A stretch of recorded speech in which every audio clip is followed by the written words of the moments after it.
नमस्कार, मैं पूजा तिवारी। आज का हमारा टॉपिक है कि सी सेक्शन सिजेरियन डिलीवरी होने के बाद मदर को किस तरह का आहार अपनी दिनचर्या में सम्मिलित करना चाहिए।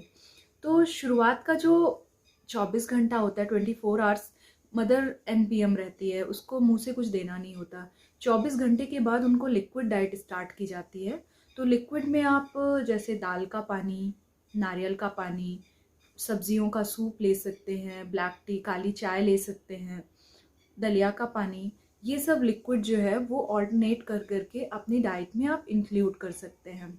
यदि उनको गैस पास होती है मदर को, तो गैस पास होने के बाद उनको सेमी सॉलिड डाइट दिया जाता है।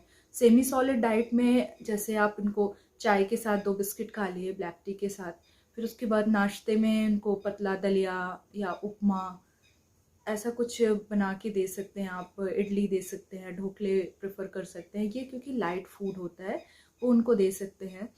फिर नाश्ता इनका 8 से 9 के बीच हुआ। 11 बजे के आसपास फल में जैसे केला दे सकते हैं, केला पपीता इनको प्रेफर कर सकते हैं ताकि उनका कब्ज़ की प्रॉब्लम जो है उससे राहत मिले, या फिर नारियल का पानी दे सकते हैं आप इनको। लंच जो होगा इनका करीब वही 1 से 2 के बीच। लंच में पतली खिचड़ी बना के दे दीजिए। खिचड़ी, सब्ज़ी, लौकी वगैरह की सब्ज़ी बना के दे सकते हैं। ताज़ी दही, फ्रेश दही उनको बना के दे सकते हैं आप। दाल प्रेफर करिए। ये चीज़ें मूंग की दाल जैसे दे सकते हैं। मूंग की दाल थोड़ी लाइट होती है, तो ये इनके लंच में ये चीज़ें इंक्लूड की जा सकती है। शाम को चाय के साथ 2 बिस्किट ले लें। शाम 6 बजे के आसपास एक सूप बना के, पतला सूप बना के इनको दिया जा सकता है। रात का जो खाना होगा उसमें पतली दलिया या खिचड़ी के साथ सब्जी दाल ले सकते हैं। और अभी मिल्क जो है वो स्टार्टिंग के 2-3 दिन नहीं देना होता, तो आप इनको मिल्क इनकी डाइट में इंक्लूड ना करें।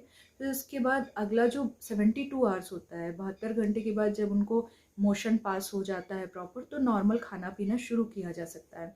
तो उनको डाइट में आप चाय के साथ 2 बिस्किट दे दीजिए, चाय बिस्किट खाएं। और गैस की प्रॉब्लम बहुत ज़्यादा होती है इस ड्यूरेशन पे, तो अजवाइन जो है, 1 चम्मच अजवाइन 1 लीटर पानी में उबाल के रख लें और वो अजवाइन वाला पानी पिएं। तो उससे क्या है, गैस को की प्रॉब्लम जो है उससे बहुत रिलीफ मिलता है। फिर नाश्ते में आप ताज़ी दही या फिर पनीर को हल्का सा रोस्ट करके उसके साथ आप रोटी के साथ सब्ज़ी ले सकते हैं, इडली, ढोकले, या आप पोहा भी खा सकते हैं, उपमा ले सकते हैं। इस तरह से कोई भी एक नाश्ता आप अंकुरित मूंग वगैरह को हल्का उबाल के लीजिएगा, कच्चा मत लीजिएगा, नहीं तो वो गैस्ट्राइटिस का कारण बन सकता है। 11 बजे के आसपास आप कोई फल लीजिए। फल में जैसे केला खा लीजिए, आप 2 केले ले लीजिए, क्योंकि बॉडी में एनर्जी की रिक्वायरमेंट बढ़ जाती है इस समय। तो आपको डाइट भी अच्छी लेनी है, हाँ, लेकिन तेल मसालेदार खाना आपको नहीं खाना है। 11 बजे के आसपास 2 आप केला ले लीजिए, या नारियल का पानी आप प्रेफर कर सकते हैं। लंच जो होगा, लंच में आप रोटी में घी लगा के खाइए। सब्ज़ी आप ले सकते हैं, सब्ज़ी में हरी सब्जियां ज़्यादा प्रेफर करिए, और बाकी लौकी, कुमड़ा, गिलकी, ये सारी सब्जियां ले सकते हैं आप। दाल आप थोड़ी गाढ़ी 2 कटोरी दाल खाइए। दाल अच्छे अमाउंट में आप यूज़ करिए, क्योंकि प्रोटीन की रिक्वायरमेंट जो होती है इस समय बढ़ जाती है। दही लीजिए, फ्रेश दही खाइए, क्योंकि कैल्शियम बहुत ज़्यादा ज़रूरी होता है। उसके साथ ही आप थोड़ा सूर्य की किरण के सामने करीब आधा घंटा सुबह के टाइम बैठिए। आधा घंटा नहीं बैठ सकते हैं आप तो कम से कम 10 से 15 मिनट बैठिए। उसके साथ आप अपने डाइट में आप राइस खाइए तो गरम खाइए, नहीं तो उसकी जगह पे आप खिचड़ी या दलिया भी प्रेफर कर सकते हैं। सलाद ले लीजिए। ये आपका लंच होगा। शाम को आप चाहें तो लड्डू वगैरह जैसे गोंद के लड्डू ले सकते हैं, या फिर ड्राई फ्रूट्स के एक आध लड्डू आप खा लीजिए। और शाम 6 बजे के आसपास आप सब्जियों का सूप बना के ले सकते हैं, या फिर सब्जियों को आप ज़्यादा बेस्ट होगा कि बॉईल कर लीजिए। बॉईल करके हल्का सा नमक और काली मिर्च पाउडर हल्का सा डालिए और उसको कंज्यूम करिए। उससे क्या है, फाइबर कंटेन अच्छा जाएगा। जैसे आप बीन्स ले लिए, शिमला मिर्च, गाजर, ये सब सब्जियां जो हैं बॉईल करके आप इसको खाइए। ये आपको बहुत ही फ़ायदा करेगी। और आपका जो डिनर होगा वो 8 से 9 के बीच आपको डिनर कर लेना है। डिनर में भी आप रोटी, सब्जी, दाल लीजिए। और सोने से पहले आप 3 से 4 दिन बाद, यदि गैस की प्रॉब्लम आपको ज़्यादा नहीं हो रही है, तो आप मिल्क लेना शुरू कर सकते हैं। मिल्क में आप दूध अच्छे से बॉईल करके उसमें हल्दी डाल के वो आप यूज़ करना शुरू करिए। इस तरह का डाइट आपको अपने रूटीन में इंक्लूड करना है। इस बात का आपको ध्यान रखना है कि खाना जो है वो थोड़ा-थोड़ा करके कई बार खाना है। धीरे-धीरे अपने डाइट को बढ़ाना है जैसे-जैसे आपका डाइजेशन ठीक होता जाए। आपको बहुत ज़्यादा परहेज़ नहीं करना है कि हमको ये नहीं खाना, वो नहीं।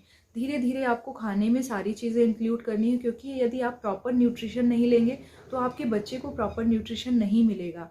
तो खाने में, क्योंकि जो मदर होती हैं उनकी डाइट में कैलोरी, प्रोटीन, उसके साथ fat, calcium, vitamin A, vitamin B 12, इन सब की जो आवश्यकता होती है वो डिलीवरी होने के बाद बढ़ जाती है। जब बच्चा हो जाता है उसके बाद न्यूट्रिशनल नीड और ज़्यादा बढ़ जाती है, प्रोटीन की रिक्वायरमेंट बढ़ जाती है। तो प्रोटीन के लिए आप अपने डाइट में जैसे दूध से बनी चीज़ें, सोयाबीन ले सकते हैं, सोया मिल्क ले सकते हैं। अगर आप नॉनवेज खाते हैं तो बॉइल्ड एग आप यूज़ कर सकते हैं, अंडे का जो सफ़ेद भाग होता है, या कंप्लीट एग भी ले सकते हैं। और डाइट में उसके साथ ही आयरन की भी रिक्वायरमेंट अच्छी होती है, तो आयरन के लिए आप हरी सब्जियाँ, हरी सलाद, ये सब अच्छे से रखिए। अंजीर खाइए आप, अनार आप अपने डाइट में इंक्लूड कर सकते हैं। स्प्राउट्स को हल्का बॉयल करके खाइए आप। हरी पत्ते वाली सब्जियां जो होती हैं वो प्रेफर करिए। मुनगा, जिससे कहीं कहीं सहजन बोलते हैं, उसकी पत्तियां आयरन के बहुत अच्छे सोर्स होते हैं। तो हरी सब्जियां आप अपने डाइट में ज़रूर इंक्लूड करिए। कैल्शियम का रिक्वायरमेंट बढ़ जाता है, तो कैल्शियम के लिए दूध से बनी चीज़ें और ड्राई फ्रूट्स आप इंक्लूड कर सकते हैं। तो ड्राई फ्रूट्स आप डायरेक्ट मत खाइए, उसको पानी में आप जैसे 4 से 5 बादाम, कुछ किशमिश, इन सबको आप पानी में सोक कर दीजिए, और सुबह आप जब दूध वगैरह लीजिए तो उसमें इसको हल्का बॉयल करके, या डायरेक्ट भी वैसे आप खा सकते हैं, लेकिन उसको आप पानी में सोक करने के बाद खाइए, तो आपको ज़्यादा ही इफ़ेक्टिव रहेगा। उस तरह से अपने डाइट में इंक्लूड करिए। और उसके साथ कैल्शियम के साथ विटामिन डी के लिए आप सनलाइट में थोड़ी देर बैठिए, और या फिर आप नॉनवेज वगैरह लेते हैं तो अपने डाइट में फ़िश वगैरह ये चीज़ें आप इंक्लूड कर सकते हैं, बट बहुत मसालेदार नहीं बनाना है, आपको ग्रिल्ड फॉर्म में उसको खाना है। विटामिन ए के लिए कलरफुल सब्जियां, फल, ये आप अपने डाइट में इंक्लूड करिए। विटामिन बी 12 के लिए आप दूध से बनी चीज़ें, सूखे मेवे, बीन्स जो होते हैं, ये विटामिन बी 12 के बहुत अच्छे सोर्स होते हैं। इनको अपने डाइट में आप ज़रूर इंक्लूड करें। खाना आप थोड़ा थोड़ा खाइए, तनाव दबाव से मुक्त रहिए। कैफ़ीन, चाय वगैरह का यूज़ ज़्यादा मत करिए। दिन में 1 या 2, उससे ज़्यादा बार आप चाय का उपयोग नहीं करिए। अल्कोहल, सिगरेट का यूज़ नहीं करना है। इन सब बातों का आप विशेष रूप से ध्यान दीजिए। पानी अच्छी मात्रा में लेना है। पानी करीब आपको 10 से 12 ग्लास पानी लेना है। नॉर्मल पानी आप नहीं ले सकते हैं, तो नारियल का पानी, दाल का पानी, सब्जियों का सूप, फलों का जूस, इस फॉर्म में आप लिक्विड अपनी डाइट में बढ़ा लीजिए।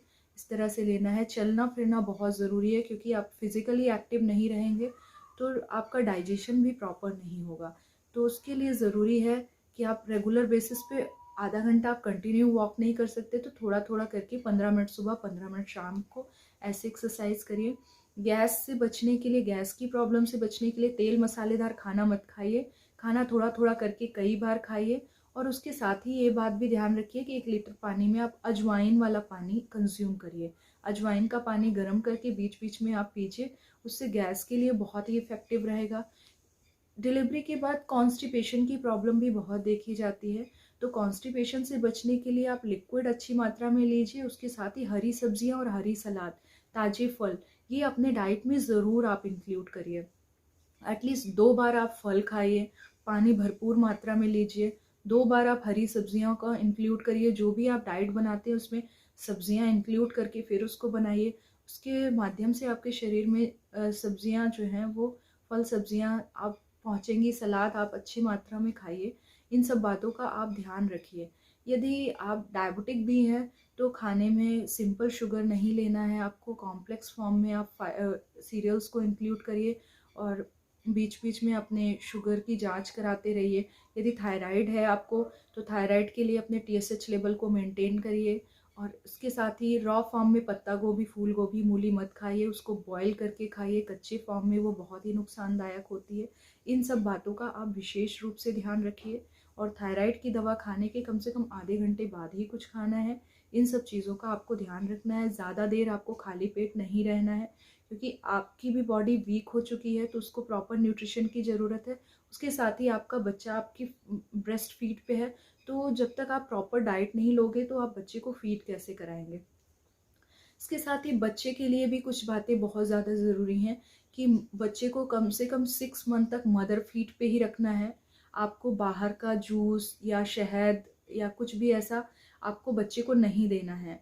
मदर शुरुआत बच्चे होने के आधे से 1 घंटे बाद आपको फीड कराना है। नहीं, अब आधे से 1 घंटे नहीं पॉसिबल है कि तो 2 से 3 दिन जो होता है वो उसमें कोलेस्ट्रॉम वाला मिल्क निकलता है, जो कि बच्चे के लिए बहुत ही फ़ायदेमंद होता है। उसका इम्यून सिस्टम इंक्रीज़ होता है।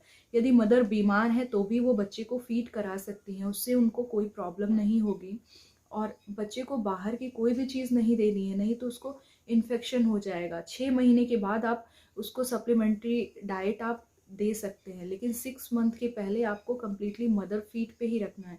इस बात का विशेष रूप से ध्यान देना है और ज़्यादा केयर की ज़रूरत होती है। तो बच्चा ये वेट नहीं करना है कि बच्चे को हमको 2 घंटे बाद या 3 घंटे बाद ही फीड करानी है। जब भी बच्चा रोता है उसको फीड कराना ज़रूरी होता है। उसके लिए कोई ऐसा टाइम शेड्यूल फिक्स नहीं करना है। आपको पूरे 24 आवर्स में 10 बार 11 बार उसको बच्चे को फीड कराना ज़रूरी होता है। इन सब बातों का आप विशेष रूप से ध्यान दीजिए। बच्चे को थोड़े थोड़े देर में करके फीड कराते रहना है। और ऊपर बाहर की चीज़ें उसको बच्चे को डाइट में बिल्कुल नहीं देनी है। इन सब बातों का विशेष रूप से ध्यान रखिए। यदि वीडियो आपको अच्छी लगी हो तो वीडियो को लाइक करिएगा, चैनल को सब्सक्राइब करिएगा और वीडियो को ज़्यादा से ज़्यादा लोगों तक शेयर करिएगा ताकि उनको भी ये जानकारी मिल सके। धन्यवाद।